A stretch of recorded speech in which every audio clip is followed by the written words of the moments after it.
Di antara jin memiliki sebutan-sebutan yang berbeda, yang mungkin telah kita kenal seperti jin Ifrit yang terdapat dalam kisah Nabi Sulaiman alaihissalam, dan Qarin, jin yang menjadi pendamping manusia hingga wafat. Jin Ifrit memiliki kekuatan yang dapat memindahkan suatu benda dengan sangat cepat. Namun kecepatan tersebut tidaklah menjadikan ia lebih istimewa dibandingkan manusia. Hal ini terdapat dalam kisah Nabi Sulaiman alaihissalam ketika hendak memindahkan istana Balqis. Namun jin kalah cepat dengan kemampuan yang Allah berikan kepada manusia. Dan juga jin Qarin menjadi sosok yang sering disalahfahami oleh manusia. Jin Qarin inilah yang menjadi cobaan akan dahsyatnya godaan untuk berbuat dosa. Berbeda dengan jin Qarin yang bersama Nabi SAW yang telah beriman. Dan ingat, itu hanya untuk Nabi. Jika sepanjang hidup dengan manusia, tentunya jin ini mengetahui hampir segala kehidupan kita.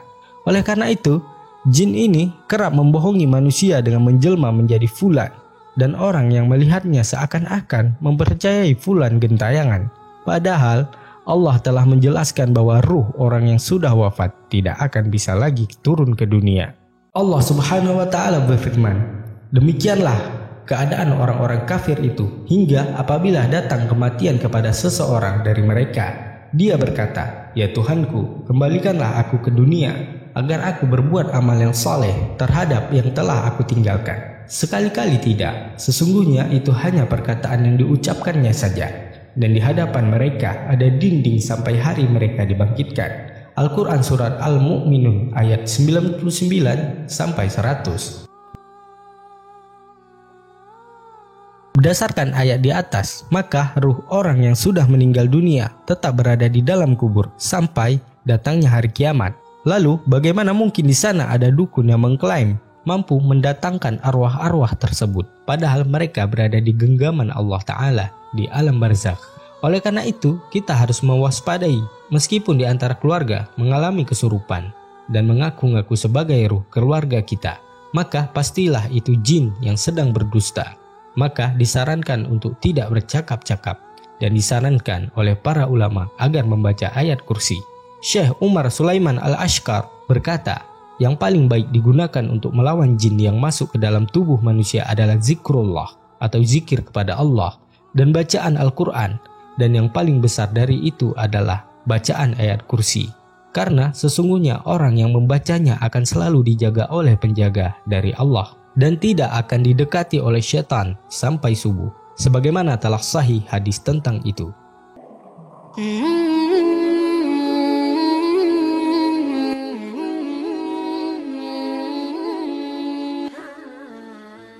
Jin hanya bisa mengganggu manusia dikala iman kita sedang lemah, karena sejatinya jin itu takut kepada manusia.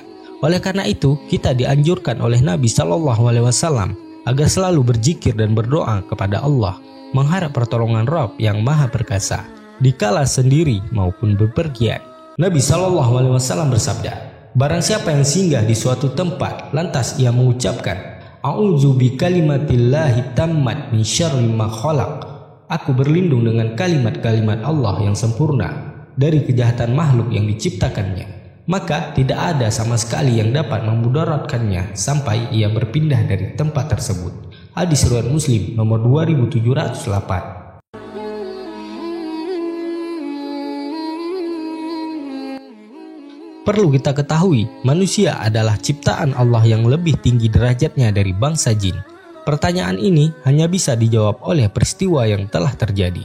Salah satunya, dahulu sebelum diutusnya Rasulullah SAW, bangsa Arab suka mempersekutukan Allah dengan menyembah berhala, berinteraksi dengan jin, hingga memberi sesajen kepada jin tersebut sampai-sampai mereka meminta perlindungan.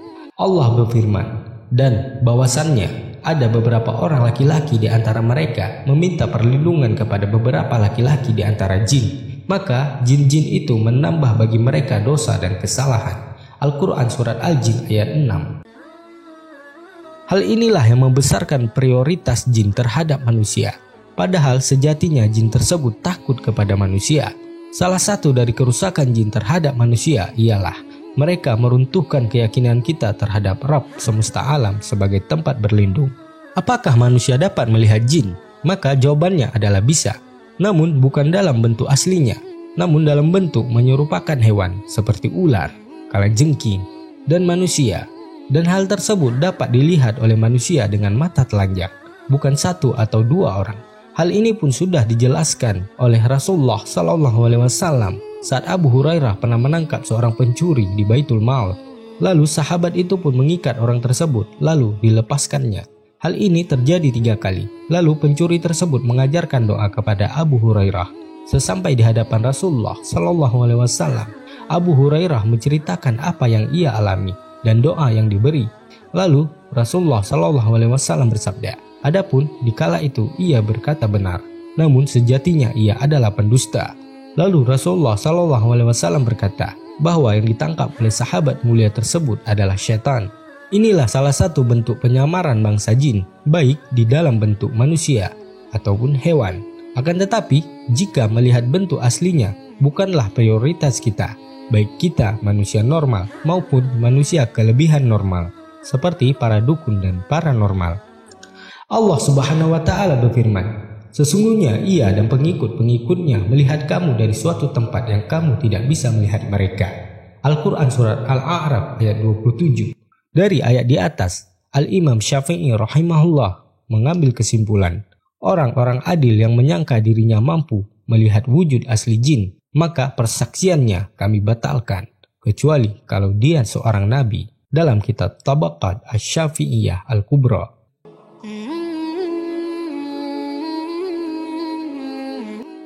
Inilah beberapa kutipan yang dapat kita sampaikan, yang intinya jin tidaklah sekuat dan sehebat jin yang ada di TV-TV kita, seperti menembus dinding ataupun membuka pintu yang terkunci. Sungguh dustalah mereka yang mengimajinasikan jin-jin dengan jalan pikiran mereka, yang senantiasa dosa-dosa tersebut akan mengalir kepada si pemilik cerita maupun si pembuat berita dan film ataupun konten.